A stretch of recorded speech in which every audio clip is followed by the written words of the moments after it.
بسم اللہ الرحمن الرحیم۔ فلائی نیوز کے تمام دیکھنے اور سننے والوں کو خوش آمدید۔ اگر آپ ہمارے چینل پر نئے ہیں تو سب سے پہلے چینل کو سبسکرائب کر دیں اور بیل آئیکن کو پریس کر دیں اور ہماری ویڈیو کو پورا دیکھیں تاکہ دنیا کی معلومات سے آپ باخبر رہ سکیں۔ آئے بڑھتے ہیں خبروں کی جانب۔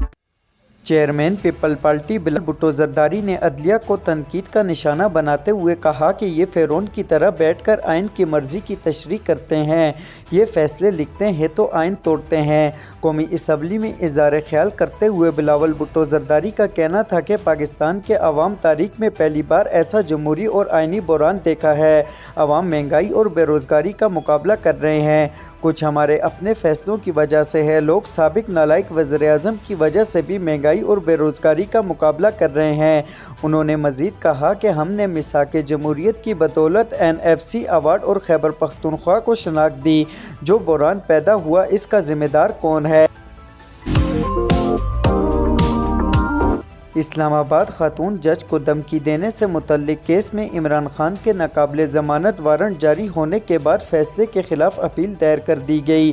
عمران خان کی جانب سے وکلاء فیصل چودھری اور علی بخاری نے سیشن کورٹ میں اپیل دائر کی، جس میں کہا گیا کہ جج ملک امان نے آج ہی عمران خان کے ناقابل ضمانت وارنٹ جاری کیے ہیں۔ درخواست میں موقف اختیار کیا گیا کہ حکومت نے سیکورٹی خدشات پر توشہ خانہ کیس جوڈیشنل کمپلیکس منتقل کیا تھا۔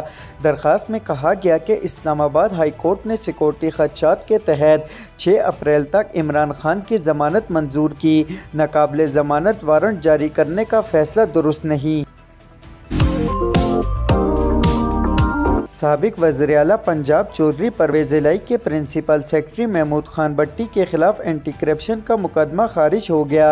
اختیارات سے تجاوز کے مقدمے میں اینٹی کرپشن نے محمود خان بٹی کو گرفتار کر کے عدالت میں پیش کیا، جبکہ محمود خان بٹی کی جانب سے رانا انتظار ایڈوکیٹ عدالت میں پیش ہوئے۔ جوڈیشنل مجسٹریٹ غلام علی ورک نے محمود خان بٹی پر کرپشن کے کیس میں پہلے سے محفوظ فیصلہ سنایا۔ عدالت نے محمد خان بٹی کے درج اختیارات سے تجاوز کا مقدمہ خارج کر دیا۔ اینٹی کرپشن حکام نے ملزم محمد خان کے جسمانی ریمانڈ کی استدعا کی تھی، جسے عدالت نے مسترد کر دیا۔ سعودیہ عرب نے شنگھائی تعاون تنظیم SCO میں شمولیت اختیار کر لی۔ غیر ملکی خبر رسال ایجنسی کے مطابق سعودی کابینہ نے شنگھائی تعاون تنظیم میں شمولیت کی منظوری دے دی ہے۔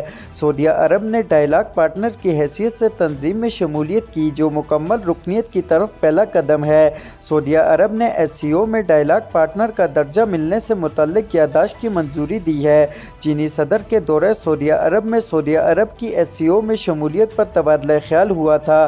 خیال رہے کہ ایران بھی پچھلے سال SCO میں شمولیت اختیار کر چکا ہے۔ SCO میں چین، روس، پاکستان، بھارت اور وسط ایشیا ممالک شامل ہیں۔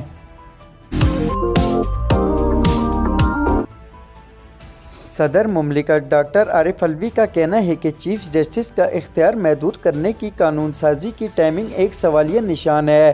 Supreme Court practice and procedure bill 2023 پر گفتگو کرتے ہوئے صدر عارف علوی کا کہنا تھا کہ چیف جسٹس کا اختیار محدود کرنے کی قانون سازی کی ٹائمنگ ایک سوالیہ نشان ہے۔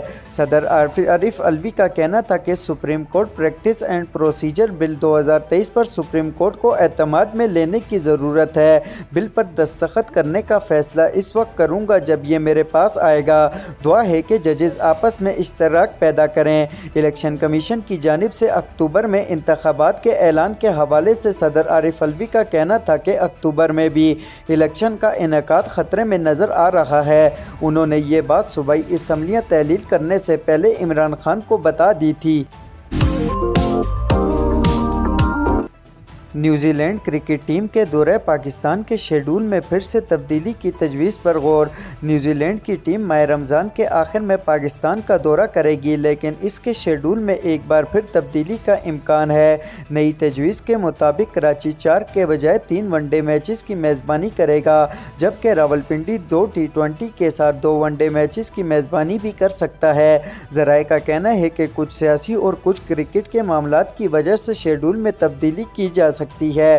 مہمان ٹیم سب سے پہلے لاہور میں 5 میں سے 3 ٹی20 میچز کھیلے گی۔ اس کے بعد پنڈی میں 2 ٹی20 اور پھر 2 ون ڈے میچز کھیلے جائیں گے۔ آخری تینوں one day matches national stadium Karachi میں کرائے جانے کی تجویز پر غور ہے۔ نیوزی لینڈ کے دورہ پاکستان کے شیڈول میں دوسری بار تبدیلی کی جا سکتی ہے۔ پہلے بھی پنجاب میں الیکشن کی وجہ سے شیڈول میں رد و بدل کیا گیا تھا۔